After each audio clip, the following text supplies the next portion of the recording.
Salam kepada semua saudara-saudari dalam Kristus Yesus. Hari ini kita akan menerokai Matius bab 18 ayat 21 sampai ke 35 dengan satu tema pengumpamaan hamba yang tidak mau mengampun. Mari kita datang berdoa bersama. Tuhan Bapa di surga, kami datang kepadamu dengan satu hati yang rendah hati, di mana kami ketahui kami adalah miskin dan rohani, tanpa pernyataan Tuhan, tanpa perisian kasih Yesus dalam hati kami, tanpa taubatan yang diperlukan, jiwa kami akan sia-sia saja. Oh Tuhan, kami punya pertaubatan dan iman dalam Yesus Kristus adalah satu proses yang dinamik dan berterusan, tetapi itu bukan satu kali proses. Ada satu proses yang berterusan. Tuhan Bapa di surga, kami berdoa supaya melalui masa ini adalah sajana, adalah satu saluran kami memperolehi rahmat Tuhan dengan menterakai firman-Mu. Bantulah kami lebih kenal Yesus, lebih mau kasih Yesus. Nak ampun dosa kami yang sentiasa tidak memaafkan orang yang melukai hati kami. Bantulah kami dalam firman ini, kami dapat diperkenan Tuhan melalui satu hati yang rela memaafkan kawan kami. Oh Tuhan Bapa di surga, kasihilah hati kami dipengaruhi, ditransformasi oleh Tuhan dari hati yang dendam sebab hati dilukai daripada hati yang kasih memaafkan dan memperolehi pengisian kasih Yesus yang mendalam dalam hati kami, jiwa kami dibebaskan, jiwa kami diperkuduskan, jiwa kami diisi dengan kebenaran dan rahmat, sebab kami sudah memperolehi rahmat yang begitu besar daripada Kristus Yesus.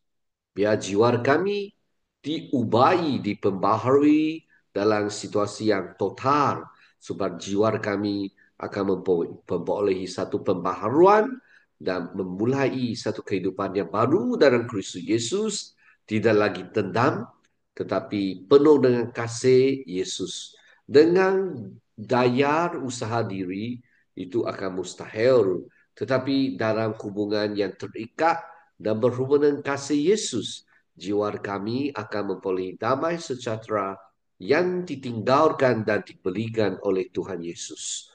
Oh Tuhan, puji Tuhan. Dalam nama Yesus Kristus kami doa bersama. Amin.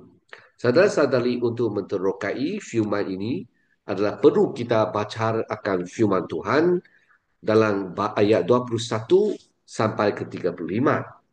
Kemudian Petrus datang kepada Yesus dan bertanya, Tuhan, berapa kalikah aku harus mengampuni saudara aku yang berdosa terhadapku? Sampai 7 kalikah? Yesus menjawab, aku berkata kepadamu, bukan sampai 7 kali, melainkan sampai 70 kali 7 kali. Oleh sebab itu, hal kerajaan surga seumpama seorang raja yang hendak mengadakan perhitungan dengan hamba-hambanya. Setelah ia mulai mengadakan perhitungan itu, dihadapkan kepadanya seorang yang berhutang 10,000 talenta, tetapi kerana orang itu tidak mampu melunasi hutangnya, raja itu memerintahkan supaya ia dijual beserta dengan isteri dan anak-anaknya dan segala miliknya untuk melunasi hutangnya. Petrus bertanya, berapa halus kali mengampuni? Sampai 7 kalikah? Yesus jawab, bukan 7 kali, tetapi 70 kali 7 kali. Raja hendak menyelesaikan hutang dengan hamba-hambanya. Seorang hamba berhutang 10,000 talenta. Saudara-saudari, Yesus kata apa maksudnya? Kita terus baca ya.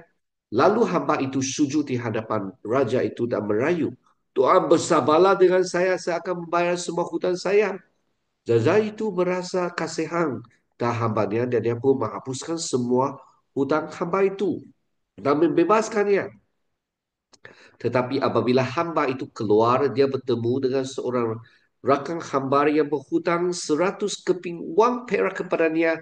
Dia mencekik leher rakan itu sambil berkata, bayar semua hutangmu. Rakan hamba itu sujud dan meraih kepadanya, bersabarlah dengan saya. Saya akan membayar hutang saya.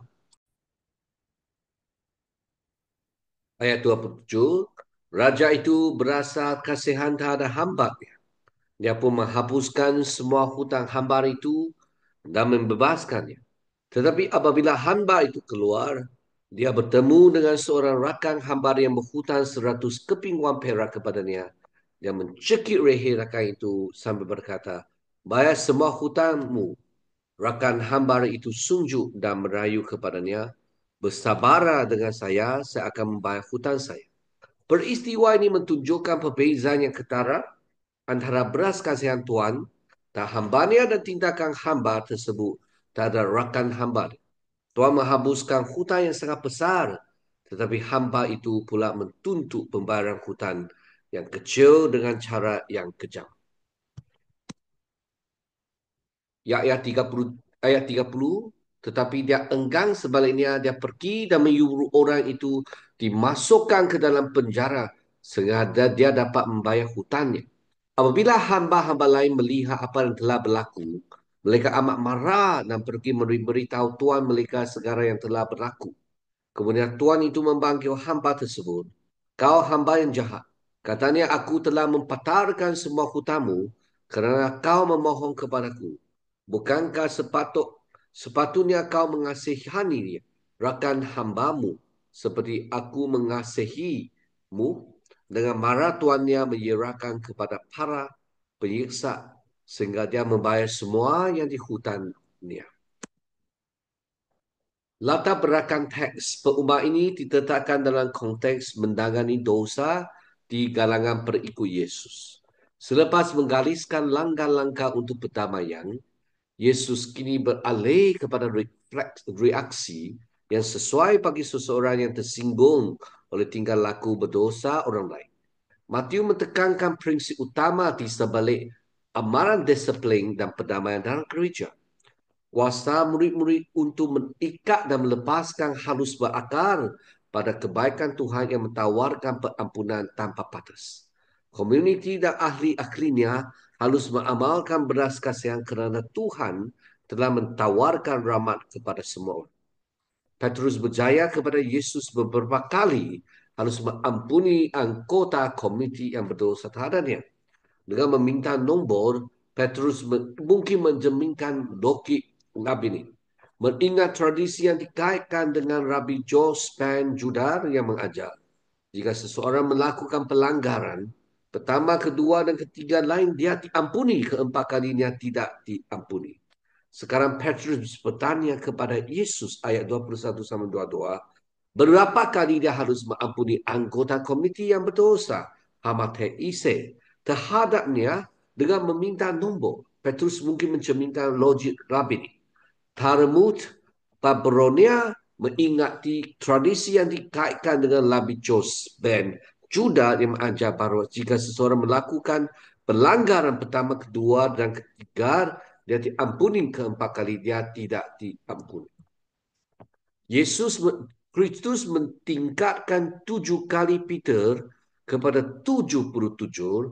Angka-angka Yunani hepnomekotakis hepta boleh ditafsirkan dalam dua cara, 77 atau 70 kali 7, tetapi mengira angka-angka adalah terlepas dari poin sebenar. Angka ini merujuk kepada Kejadian 44 ayat 24. Jika kain dibalas 7 kali lipat, maka lama 77 kali lipat. Yesus kudu membalikkan angka-angka pembalasan menjadikan modal pengampunan tanpa batas. Bukannya pembalasan, pengikut Kristus harus mengamalkan pengampunan tanpa batas. Mungkin ini memberikan contoh praktikal bagaimana orang-orang beriman boleh melampaui kebenaran orang Farisi dan ahli-ahli daulat. Yesus Kristus menggambarkan keperluan dan ketidakbatasan pengampunan dengan menceritakan perumpamaan tentang seorang raja, bukan Yahudi dan hambanya yang tidak berberas kasihan. Cerita ini yang unik kepada Injil Matius mengandungi 3 papak utama. Raja mengampuni hutan besar, tetapi hamba tidak mengampuni hutan yang kecil. Raja menghukum hamba yang tidak berberas kasihan. Perumpamaan ini yang hanya terdapat dalam Injil Matius menggambarkan dengan jelas betapa pentingnya pengampunan dan bagaimana ia seharusnya tidak terbatas. Melalui 3 papak ini, Yesus Kristus mengajar tentang konsekuensi dan tidak mengampuni orang lain walaupun kita sendiri telah diampuni. Dalam episod pertama, Raja ingin menyelesaikan akal-akalnya dan memanggil doloi dia, iaitu hamba ada pelayan. Pelayan boleh ditafsirkan sebab merujuk kepada pengawal keuangan atau satrap, wilayah yang bertanggungjawab mengumpul cukai hasil untuk pembendaharaan di raja. Salah seorang hamba itu dibawa ke istana, dia berhutang kepada pemerintah sebanyak 10,000 pakat. Jumlah wang yang sangat besar ini hampir sama dengan hasil tahunan sebuah wilayah Rom yang kaya atau 6 juta upah sehari untuk seorang buruh. Saudara-saudari, memandangkan hamba itu tidak dapat membayar balik jumlah yang begitu besar, raja memberi perintah untuk menjual semua. Patar yang dimiliki oleh penggawa itu termasuk istrinya dan anak-anaknya. Tradisi Yahudi melarang penjualan istri dan anak-anak dalam perhambaan. Penjualan itu tidak masuk akal dari segi keuangan. Hutang seperti persa tidak dapat dibayangkan untuk seorang hamba. Ini adalah hukum. Perintah raja adalah menjual semua harta hamba. Tindak balas hamba beruntut dan memohon. Permohonan hamba ialah janji bayar balik semuanya. Keputusan Tuhan ialah mempatahkan hutang. Mendengar keputusan keras raja itu, hamba itu beruntut dan memohon penyelesaian lain. Permohonan untuk membayar balik semuanya pantah adalah tidak realistik. Tetapi tuan dan majikan Kyrios tergelak oleh belas kasihan, mempatahkan hutang itu dan bebaskan. Pengalaman pengampunan raja, hamba mengalami pengampunan luar biasa dari raja. Pengalaman tersebut tidak mengajar hamba itu apa-apa. Segera selepas bebaskan, dia menuntut pembayaran hutang daripada lakan sekejap. Pengalaman pengampunan luar biasa dari raja tidak mengajar hamba itu apa-apa. Sebalik saja dia dibebaskan, dia mendapati salah seorang rakan sekejarnya yang berhutang kepadanya 100 keping wang perak, menutup pembayaran hutang tersebut. Pengawal berhutang 6 juta denari kepada raja, tetapi sekarang meminta pembayaran balik sebanyak 100. Hamba melayankan hamba dengan cara yang agresif dan tidak terhormat. Rawang penghutang adalah munasabah yang boleh dilaksanakan untuk membayar wang sebanyak itu kira-kira 100 hari gaji jika pemiutang menunjukkan kesabaran. Hamba tidak menunjukkan belas kasihan terhadap rakan hambanya yang mempenjarakan lelaki itu sehingga dia boleh membayar balik semua yang dia berhutang. Episod terakhir membawa watak-watak sambingan ke dalam Edenga. Apabila hamba-hamba lain melihat apa yang telah berlaku, mereka sangat marah. Elupetesa singhotra. Ketidakadiran dan kemunafikan yang jelas daripada hamba yang tidak berbelas kasihan itu mendorong mereka untuk memberitahu pemerintah apa yang telah berlaku. Para hamba lain sangat marah melihat ketidakadiran. Tindakan hamba yang tidak berbelas kasihan dianggap tidak adil. Mereka memberitahu pemerintah tentang kejadian tersebut. Raja yang marah memanggil hamba itu hamba yang jahat dan mengingatkannya tentang kemurahan hati yang telah dia alami. Inilah inti cerita. Bukankah sepatutnya engkau juga mengasihi Elisai lakan sekejar engkau, sebagaimana aku telah mengasihimu. Ketidakadilan, kemunafikan, kegagalan untuk menunjukkan belas kasihan dan pengampunan mengakibatkan hukuman yang berat.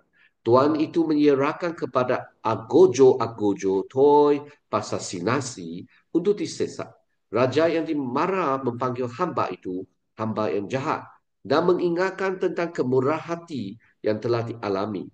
Saudara-saudari, inilah inti cerita. Bukankah sepatutnya engkau juga mengasihi Elesai, rakan sekerja engkau sebagaimana aku telah mengasihimu? Ketidakadilan, kemunafikan, kegagalan untuk menunjukkan belas kasihan dan pengampunan mengakibatkan hukuman yang berat. Tuhan itu menyerahkan kepada agojo-agojo, toys pasasinasia times. Saudara-saudari, moral pengumpamaan ini menggemar kobar di bukit. Tetapi jika kamu tidak mengampuni orang lain akan dosa mereka, papamu juga tidak akan mengampuni dosa-dosamu. Yesus dengan tegas memperingatkan para pendengarnya bahawa mereka yang tidak mau mengampuni tidak seharusnya mengharapkan pengampunan. Pengumuman ini menekankan kepentingan pengampunan dalam ajaran Yesus yang mengingatkan kita bahawa sikap kita terhadap orang lain mempengaruhi bagaimana Tuhan memperlakukan kita. Pengampunan bukan hanya pilihan, tetapi kewajipan bagi para pengikut Kristus. Mereka telah mengalami pengampunan, Tuhan harus menunjukkan semangat beras kasihan kepada orang lain dalam komuniti iman. Kegagalan untuk membuat demikian mungkin melibatkan hubungan daripada Tuhan. Walau bagaimanapun pengampunan harus ditawarkan dari hati. Mereka telah mengalami pengampunan, Tuhan harus menunjukkan semangat beras kasihan kepada orang lain dalam komuniti iman. Kegagalan untuk membuat demikian mungkin melibatkan hukuman daripada Tuhan. Pengampunan harus ditawarkan dari hati. Mesej di sini adalah mudah. Jika seseorang ingin mendapat beras kasihan daripada Tuhan, seseorang itu mesti berberas kasihan kepada orang lain. Seruan Yesus Kristus untuk mengamalkan pengampunan tanpa batas berakar pada sifat Tuhan dan pengalaman Kristian tentang beras kasihan ilahi. Pengupahan ini dengan jelas menunjuk kepada menggunakan bahasa yang biasa, Tuhan yang berberas kasihan terhadap hambanya, mengampuni hutangnya dan membebaskannya. Setelah mengalami pengampunan daripada Tuhan, seseorang harus memberikan beras kasihan kepada orang lain. Ini adalah pentutup yang sesuai untuk wacana tentang gereja. Keseluruhan bab ini telah melangkumi aspek-aspek praktikal utama dalam kehidupan dan kepimpinan dalam komuniti iman. Yesus memanggil ke-12 muridnya kepada visi kepimpinan yang berbeza berdasarkan kerendah hati, penjagaan dan inklusiviti. Visi kepimpinan Yesus mentekankan pelayanan penafian diri dan yang paling penting utama adalah pengampunan. Yesus memberi amaran tentang kesan dosa terhadap pemimpin dan ahli jemaat lain dan menyediakan langkah-langkah untuk berdamaian.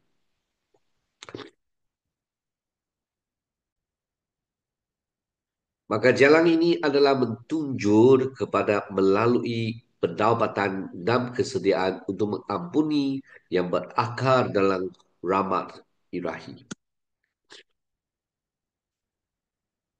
Saudara-saudari, mengahli wacana dengan seruan kepada pengampunan tanpa batas, Yesus Kristus memberikan visi untuk umat suci Allah. Komuniti tidak boleh bertoleransi dengan dosa tanpa konfrontasi dan teguran, tetapi mesti sentiasa mengasihi dan memaafkan tanpa batasan tanpa had.